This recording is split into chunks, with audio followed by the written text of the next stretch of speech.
and welcome to the Thriller Zone. I'm your host, David Temple, and I am so glad you have spun across that dial and joined us.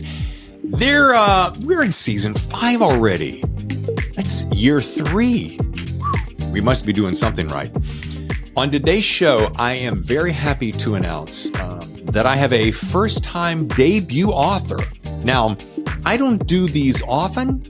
As the show has really grown and taken off, I do them less frequently. However, this book came across my desk. I gave it a peek and I went, oh my goodness, yes. His name is Bruce Borgos, like gorgeous. And the book is called The Bitter Past.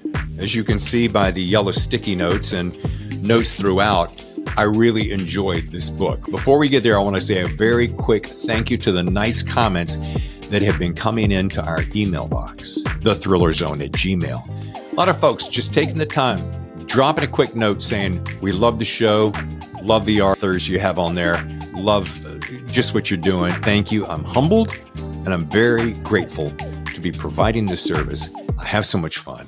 We have a good time. So, without any further ado, let's get on into the green room where Bruce is waiting, chillaxing on the Thriller Zone. How much do you like the show? I love it. Yes, I actually do. I really enjoyed your interview with Megan Abbott. Oh, she's so good. Yeah. I'm telling you, dude, I have the best job in the world. I really know do. You. Yeah, absolutely. Ladies and gentlemen, please welcome Bruce Borgos to the Thriller Zone. Oh, so happy to be here. Thank you for having me. Borgos like gorgeous. And it suits you so well, Bruce. Yeah, I'm not sure. I'm going to tell you straight up front, I'm going to sound a little bit like a fanboy. Uh-oh. The Bitter Past by Bruce Borgos. Dude, how can I put it simply? I'm going to give you a full review in a couple of minutes, but I love this book. Good. Now, I'm going to be perfectly honest. We're new friends, so I'm going to, I don't really bullshit people. I tell it like it is. But if I don't like a book, if I just flat out don't like it, you're probably not going to know it. Right. But if I love it, you're going to know it and you're going to walk away going, geez, he really loves my book. And this is one of those books I really love. Great. You see these little doohickeys here? Uh-huh. You got some notes in there. I got some notes because No. No, folks, I'm going to come back to that. I'm getting ahead of myself. Sometimes I get so excited, I kind of get ahead of myself. So let's not do that. Now, I will tell you this, though. Before we get started, I have to say, I knew I was going to like you when I read in your bio in the back. It makes me laugh every time I read it. Bruce Borgos works very hard every day to prove his high school guidance counselor had good instincts when he said, you'll never be an astronaut. For some reason that got me. And I'm like, you know what? I think I'm going to like this guy. Just a good feeling. That's a true story, by the way. Well, I hope it is because you don't look like a liar. Yeah. I did not know that this is a debut for you. It's my debut mystery. I have written 2 other novels that I self-published 5-7 years ago. But this is really my first foray into the mystery thriller space. Let's take a second, if you don't mind.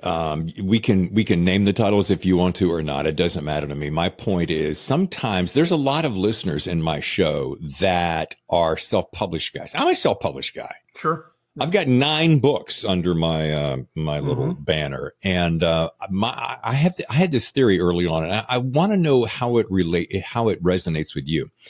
I thought, I work on this theory of like, all right, it's going to take 10 years or 10,000 hours, whatever that magic thing is, for you to really feel confident that you're doing, that you're hitting the marks, right? Right. So I'm like, 9 books, I should know by then. So now I'm ready. So tell me this, did those first 2 books of yours that you self-published, were you kind of testing the waters? Tell me about that. Yeah, that's exactly what it was like for me. My first book, which is a novel called Holding Fire, which I self-published in 2016, was really kind of a proof of concept for me. I had the idea, David, for many years because I was such an avid reader that I just knew instinctively. I just thought I could do this. I could write a book. Yeah. And of course, working full time and doing what normal people do in their lives made it difficult to focus on getting that first book done. But that's really what it was for me. It was testing the waters. It was trying to see, can I put into a story that I've created? Can I create a world that makes sense, that has a good story to tell? Can I do that? And that's what it was for me. The second book came a lot faster, a lot easier, but still very much kind of I want to see what I can do here. And what genre were both of those? Well, I would classify both of them really as contemporary fiction. The first one was specifically about the West, involved a real life scenario of a kind of a war between cattle ranchers, and the federal government over grazing land. Ultimately, it's more of a love story in the end. But it's about family, and it's about all these things. I just use kind of a real scenario as the backdrop for the story. Okay. Not autobiographical at all, No. right? No. All right. Well, I am glad that you did a shift and went with thriller because, dude, you have it. Oh, thanks. No, seriously. How did you get, I want to say Minotaur. Minotaur. Yeah. Jeez, thank you. Hi. It's early in the morning. Yeah. Minotaur, how did you land this gig? I mean, really, book one, how did you land it? How did you land the agent? How did you land the publishing? I'm so glad you asked me, because a lot of people don't have a great sense of how people become writers and eventually get published, especially in the traditional publishing space. And for me, after I had done those first two novels, I said, okay, I think I'm ready to try to get traditionally published. And I really wanted that experience, primarily because I was still working full time and I'm not a marketing person. Right. I wanted a team of people behind me. Now, and most of your listeners know that to get traditionally published, you firstly have to have a literary agent. Yeah. That's really the only way to do it.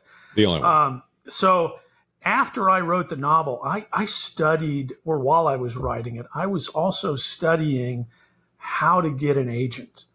And I took a couple of online courses. I found who I thought were some people who were experts in the area. I practiced it.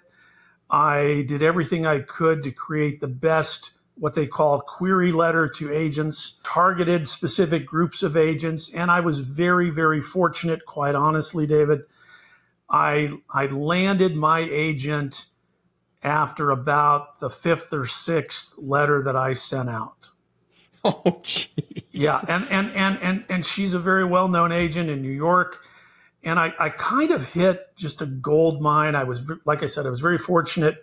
The private editor that I had employed to read over and give me feedback on my manuscript,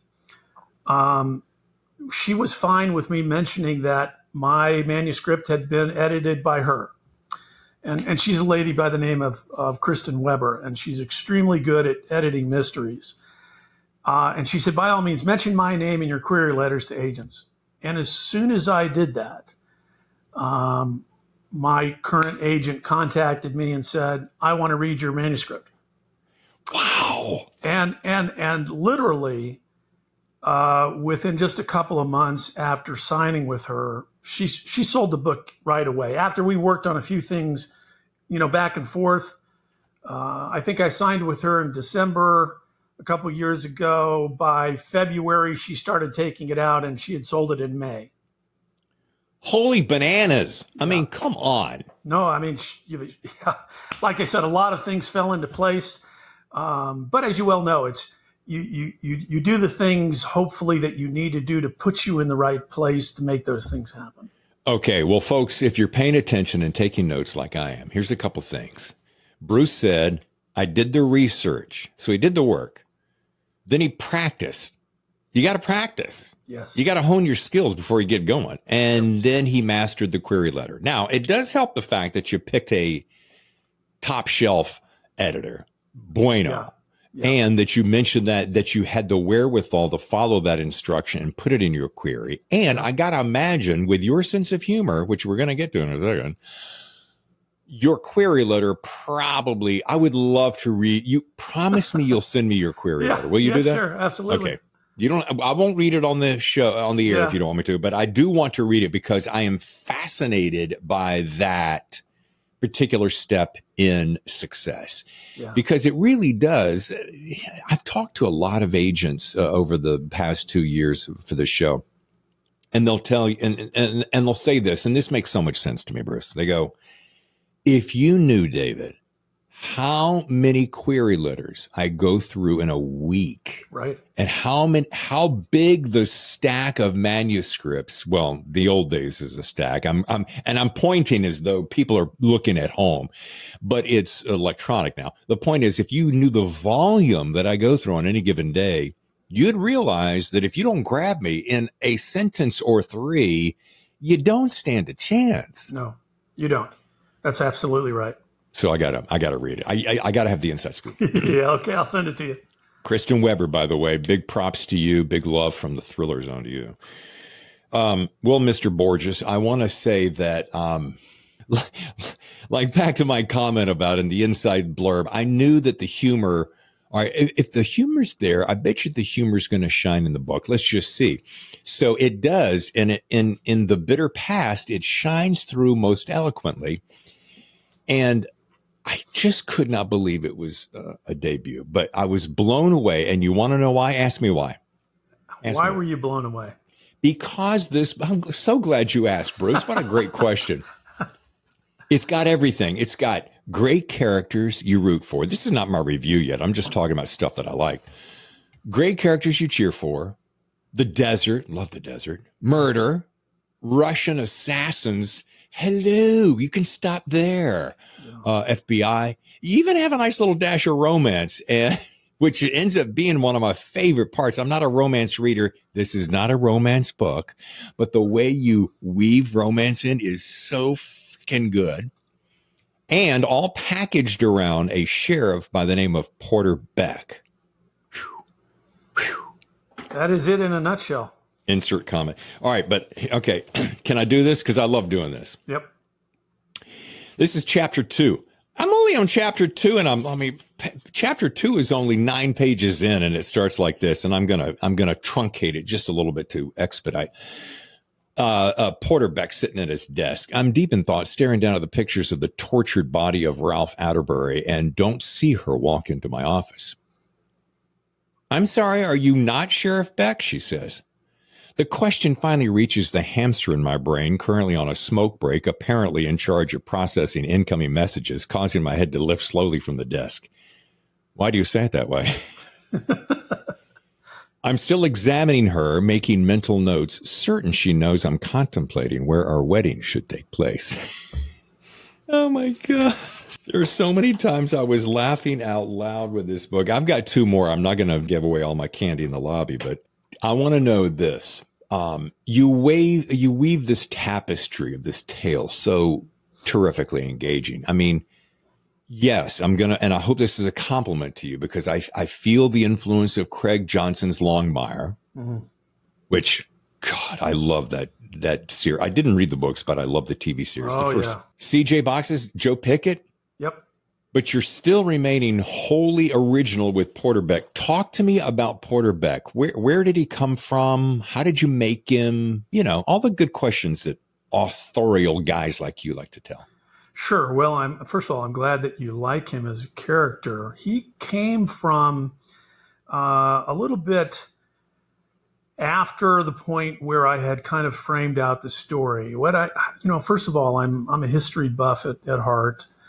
And growing up here in the Nevada desert and having lived here since the mid-'60s, I was always very interested in that part of our history here, not only Nevada's history, but the country's history. When we were testing the atomic bombs above ground in the 1950s and all of the radiation that flowed typically eastward into Utah and many other states, causing its own problems. But I thought that was a fascinating time of our history, the Cold War, the Russians, the Soviets, everything that was going on. I didn't want to write a nonfiction story about that. There's plenty of books about the atomic testing era. But I loved that piece of our history. And so I thought, well, how do I weave that into a story that people are going to want to read now? So I thought that it dovetailed nicely into a dual timeline story that takes place predominantly in the present day, but works its way back and forth into the 1950s. And to do that, I needed something to start the story. And so I decided I needed something really kind of captivating, a murder that would kick everything off. And so I needed a sheriff. And I chose a real county, Lincoln County, which is just north of Las Vegas and directly east of the Nevada test site, what is now called the Nevada National Security Site, where all of this stuff took place. And once I did that, and I knew I needed, because it's not like a big city police department up there, it's a sheriff's department, which is, as I describe in the book, manned by, a Boy Scout troop, essentially, in size. Yeah. And yet they're covering this huge area about the size of Maryland. So that's how I came upon selecting a sheriff for my story. And then I just thought about, I need to give him an interesting background. I need to give him some personal obstacles that he needs to overcome, that he's dealing with on a daily basis. And that's kind of how I came to him without giving too much away. Well, and speaking of the personal obstacles, you infiltrated the story with a personal obstacle. I like that phrase, that I never had given any thought to. Now, I will say that as a bit of a hint, it does happen to certain people, especially with time as you grow older. However, I'd never thought about the negative ramifications that would happen to someone in his position with the aforementioned malady. Right. Is that as obtuse as I possibly can be? But it's such a unique it's one of those little silver threads that you weave into something and you don't think about it at the moment. But when you see that silver thread later, you go, oh, that's interesting. And then later you go, oh, now I see where that silver thread is there. Right. So I dig that.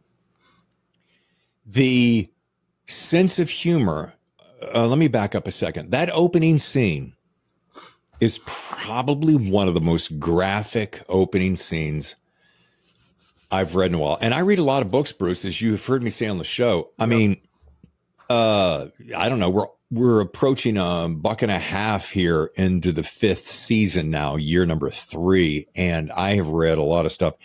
I have not read a scene like that opening scene. I mean, I had to literally just pause a couple of times going, ooh, not only did my stomach do a little roller coaster lift, but I thought, I got to talk to Bruce. And my first question is, Bruce, have you been privy to any of this? That's what I want to know. And which led me to think, well, if he has, what in the hell has he done for a living that would give you access to that? So it's a double whammy. Hit me now. Yeah, actually, the answer is no. It's no to both questions. I haven't seen anything like that, but like you, I've read so much in this genre that I could envision. I need something powerful to start the story, and there were a couple people that really helped me hone that first chapter to what it is now, and that's my editor, and also a friend of mine who is a former crime scene analyst. Oh, and so I talked extensively to the sheriff who just retired recently from Lincoln County, and I'd interviewed him several times, and he gave me some insights into how they would actually arrive at and process a crime scene like that in that rural setting versus like a bigger city with the limited resources that they have. So again, I wanted to make it exactly as you described it, really this horrific, gruesome crime scene. And I knew that there was a risk there because, you know, we've all done this.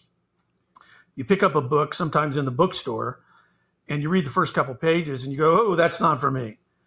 And I knew that there was a risk of people doing that with my story and immediately being turned off by how vivid I made that murder scene. But there's a reason I made it that way. Well, the opening line is, we don't have a lot of murder in Lincoln County. And that makes you go, oh, well, what? And then you start. So within just a paragraph, you start peeling it away, if you will. And I'm like, now, luckily, I secretly dig shit like this because I'm a twisted little, but I could see how some people would say, like, I'm thinking of my mother-in-law. She'd like, I'm not reading that. That is just too gruesome for me. Yep. Plus, I need more sex in it, but that's a whole other story. So anyway, so there's that. All right. Well, can you do this for me? Tell me what your background is. What did you do before you became an internationally known writer? You know, I spent a lot of time in management positions in the very glamorous world of employee benefit administration. Oh my God! Where you know, I obviously ran into a lot of situations like this that I describe in my book. No, I had a very kind of mundane existence in my career, which was work that I definitely enjoyed and I thought I was good at, and which is probably the reason I did it as long as I did before I decided to just take up writing full time. But I just was always immersed in both novels and television and movies that involved, you know, whether it was a police procedural kind of story or a spy thriller, those kinds of things, and they just stick in your brain, as you know. Yeah. I mean, you find certain stories that you just love and you see over and over, or you read over and over. And it's that kind of detail and that kind of description that really kind of grabs you. Yeah. All right. Well, let's see. I got to read another one of these because this one just really, this one, I love this one. Where is he? Okay. So we're back to Sana, who is this very attractive FBI agent who is on the case. And she looks up and says, do you have a theory? My eyes are the perfect shade of non-committal, and Locke doesn't wait for me to respond, as if she had just asked a silverbacked gorilla what he thinks about the price of eggs.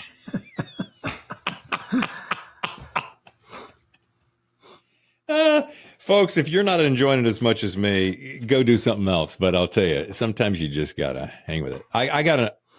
Okay, there's one more. Sana's dark eyes stay locked on me. What's the story with Arshel and this Eamon guy? And before you answer, does everyone up here have weird names? I'm sorry, weird names, he asks. Arshel, Wardell, Tuffy, Eamon, Porter. It's like the Bible meets Zane Grey. That in of itself is funny enough, but then he goes, wow, I think. She knows who Zane Grey was. We should definitely start planning our wedding. Yeah. It's the inner dialogue that he has. And I think probably the reason I enjoy this so much, Bruce, is that you, with all of this murder and mayhem, you have this thread of humor throughout. And I have talked to enough cops, police officers in the business to know that they have a remarkable sense of humor, and B, will tell you, well, we have to because of all the stuff that we see on any given day. If you don't have some levity, it will eat you up from the inside out. Right.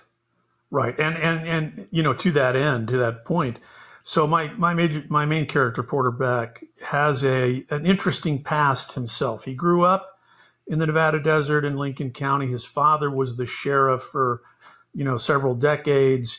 But he himself went into the Army just after college, became what they call a foreign area officer, which is a specialist in a particular region or country.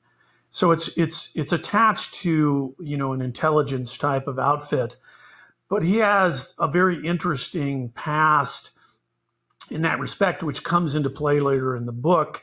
And our skills, those are some skills that he obviously utilizes in his current job as sheriff.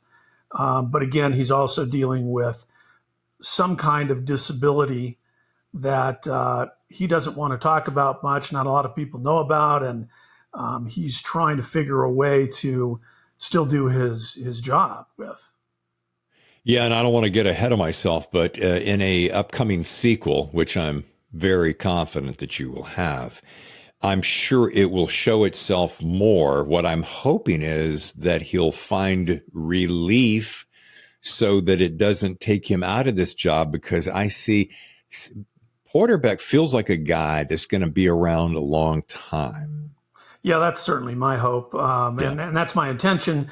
And that's certainly my publisher's intention. Yeah. So that's what we're all hoping for.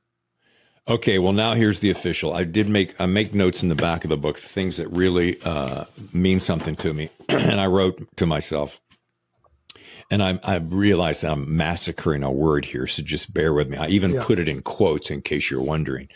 One of the funnest reads I've read this year starts with a gross, overly zealous murder, but becomes complex with each turning page thanks to a liberal dusting of genuine humor.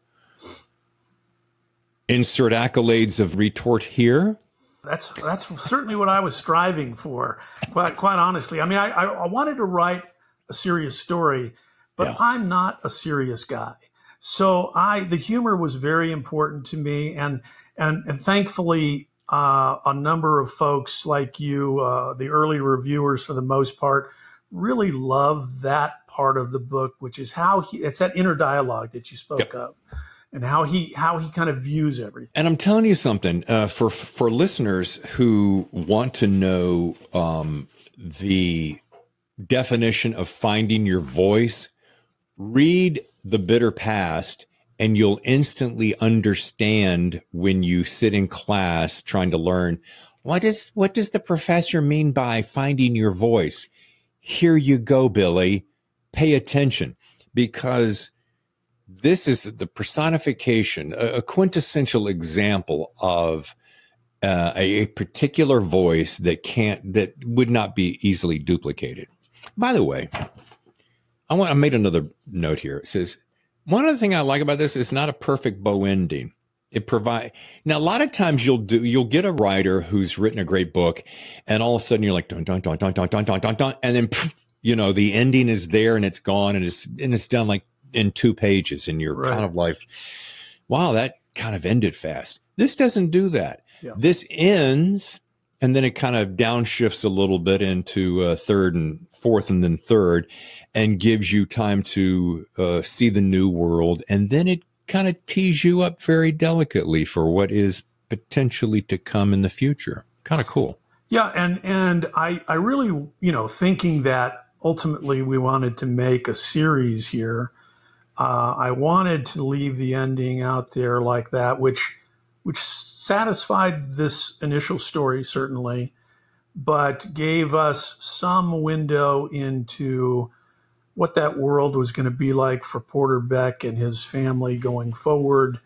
And ultimately, the book really is about, as you no doubt saw, it really comes down to the question of when the stakes really matter, can we do the right thing? Are we capable of doing the right thing at the right time? And that's a question that not only Porter Beck struggles with, but most of the other major characters in the story. And humankind in general. Right. We should all be asking ourselves that, shouldn't we? Yes. And it's not, very often, most often, it is not an easy answer. Well, I got to tell you, the reality of this protagonist You know, what's interesting, you didn't spend a great deal of time painting the picture of what he looked like, which I thought was interesting. I kept going, oh, he's probably going to give me an idea. You hint at things, but you don't.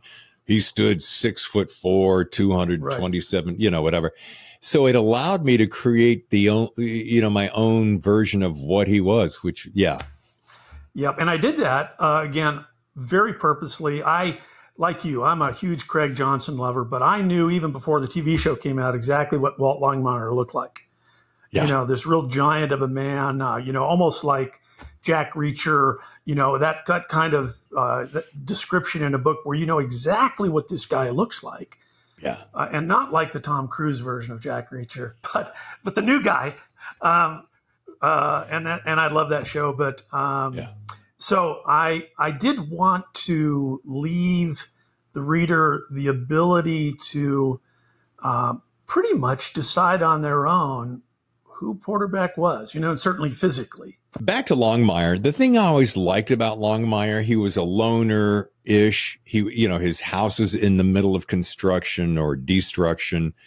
He was kind of sloppy, but he always went by his instincts. And that's kind of what I felt with Porter. And the other thing I like about Porter is, and you don't make a big deal about it. A lot of times people will make a big deal about this particular, I'm going to massacre this word. Is it mnemonic? It's this ability. Mnemonic, yeah, thank you. Mm-hmm.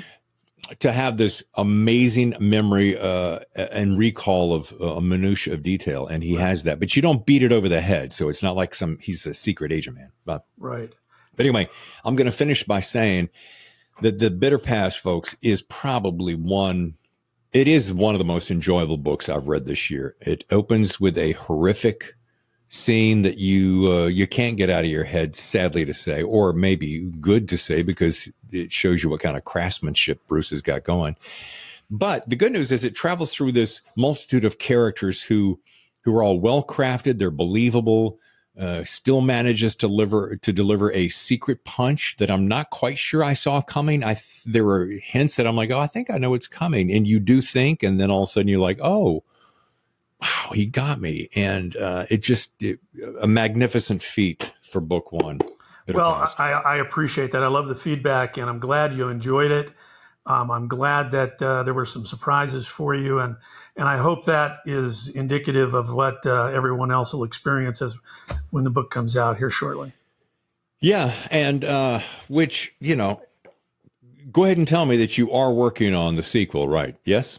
Yeah, I've actually written book 2. It's done and is with my publisher now, and we expect it to be out sometime in 2024. I'm not sure of the timeline yet. And I'm currently working on what I hope will be book 3. Ain't no hoping necessary, Bruce. I think it's a given. And I tell you what, I don't say this often. There have been a few books that have come across my desk in the last 2.5 years. And some of them, being a closet indie filmmaker, I want to option them because I think about how would it make a great series or a movie. I won't rattle those off, but this would be in that list. And it's a short list, but this would be in that list. It's interesting that you say that. The gentleman who recorded the audio version is a guy by the name of James Babson, and he's an actor in Hollywood, and he does a lot of audiobooks. So he does a lot of great voice work. And he sent me a nice note as he was wrapping up the recording of The Bitter Past. And we had talked online a little bit. He'd asked me a few questions prior to getting started on recording it, just for clarification. And when he got done, though, he sent me this nice note along with a sample of the recording. And he said, listen, he goes, I'm an actor and this is just me. But if I were you, I would turn this into a screenplay. And what did you do with that? Well, I'm not a screenwriter. I've tried my hand at it. I much prefer to write novels, but I have, again, thankfully, through the fabulous team at Minotaur and my agent, the ability to get somebody out there who's, looking to hopefully at some point turn this into something on the screen. We'll see. Yeah. Yeah. Well, we're going to continue that conversation, and don't let me forget it, because we're going to chat about that after we get off the air. But folks, if you are interested in learning more about the Bitter Past, which drops, bam, like in just hours practically by the time this show drops, go to bruceborgos.com. That is Borgos. Of course, I'll have it on the screen down there below. You can also follow him on Twitter, as I do. And I'm telling you, Bruce, you got a hit here. You're a delightful interview. I love the book. Congratulations to you. Oh, thanks so much, David. I know you're going to be at BoucherCon, so I hope to see you there. Maybe we can sit down and have an adult beverage and catch up. Yes. By the way, for those folks who are still sitting on the fence about BoucherCon, it is here in lovely San Diego. And for those who don't know, now, if you come in May or June, you're going to face May gray or June gloom. It's a weird anomaly of weather. August, however, gorgeous. So sign up for BoucherCon. Number 2, you and I are going to have a beverage, which, by the way, it's the craft beer capital of the world. Even better. If you like. Yeah. Folks, once again, the book is The Bitter Past. Bruce Borgos, thank you so much for spending time with us today. Thanks so much for having me, David. Thanks once again to Bruce. What a great book. The Bitter Past, Bruce Borgos. Drops tomorrow. Such a good book. All right, folks, the summer is just getting started and we are cooking like the 4th of July, which has already passed. Coming up on our next show, a couple of quick things. This author is the one I'm getting ready to mention. He is writing for one of my absolute favorite franchises of all time. And it's not James Bond. This guy is a hell of a writer, and his new book is called The Bourne Defiance. Brian Freeman, recognize the name? It's a Jason Bourne novel based on the Robert Ludlum series. The Bourne Defiance is coming up next week, and I got to tell you something. As always, Brian delivers, so please make a point to join us. Until then, I want to say thank you for the nice comments. Always, always, always grateful for those. You can stop by our website, thethrillerzone.com. You can join us on YouTube at youtube.com/thethrillerzone. And of course, we're on all podcast channels, Apple, Spotify, Stitcher, and any others that you listen to. I'm David Temple, your host. I'll see you next time for another edition of The Thriller Zone. Your front row seat to the best thrillers. The Thriller Zone. Where's Momo and Popo?